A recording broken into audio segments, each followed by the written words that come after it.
সাবধান, পোখরাজ কিনতে হলে অবশ্যই এই ভিডিওটা একবার অবশ্যই দেখবেন, না হলে ঠকে যাবেন। এই দুটো যে পোখরাজ, কোনটা আসল কোনটা নকল বুঝতে পারছেন? হরগিজ বুঝতে পারবেন না। আমরা আজকে কিছু টিপস দেবো, যে টিপসটা এই ভিডিওটা যদি দেখেন জীবনেও পোখরাজ কিনতে ঠকবেন না। দেখুন ভালো করে, আপনি যদি লক্ষ্য করেন, জানি না ভিডিওতে কত ভালোভাবে আসছে। এই দুটো পোখরাজের মধ্যে এইটা হচ্ছে গ্লাস ফিল্ড ডুপ্লিকেট, এইটা কিন্তু পোখরাজ না, এটা সার্টিফিকেটের ডুপ্লিকেট লাগবে, বাট এইটা হচ্ছে অরিজিনাল পোখরাজ। এই পোখরাজের মধ্যে ভেতরে হালকা হালকা ইনক্লুশন পাবেন, হালকা হালকা দাগ পাবেন। এটাই অরিজিনাল মাইন্সের একটা প্রমাণ, যেটা অরিজিনাল মাইন্স। বাট এই যে নকল যেটা আছে, এটা একদম ক্রিস্টাল ক্লিয়ার, যেটা আমরা বারবার বলে থাকি, এটা একদম ক্রিস্টাল ক্লিয়ার, এর মধ্যে কোনো দাগ নেই, এর কালার আলাদা।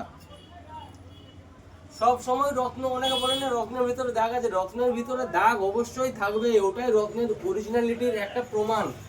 পান্নার মধ্যে, মাইন্সের মধ্যে রেশা থাকবে, দাগ থাকবে, নীলা পোখরাজের মধ্যেও দাগ থাকে, কিন্তু ডুপ্লিকেট হলে এরকম ক্রিস্টাল ক্লিয়ার হবে। এরকম যদি রত্ন আপনি নিতে যান টাকা দিয়ে, তাহলে মোটামুটি 4,00,000-5,00,000 টাকা দাম হবে। অনেকে বলে দাদা আমি খুব ভালো একটা রত্ন নিয়েছি, কিন্তু খুব কম দাম, দারুণ কালার, দারুণ ট্রান্সপারেন্ট, সেগুলো কিন্তু নকল হওয়ার চান্স থাকে। আপনারা যদি এরকম কোনো রত্ন পড়েছেন অবশ্যই আমাদেরকে কমেন্টে জানাবেন।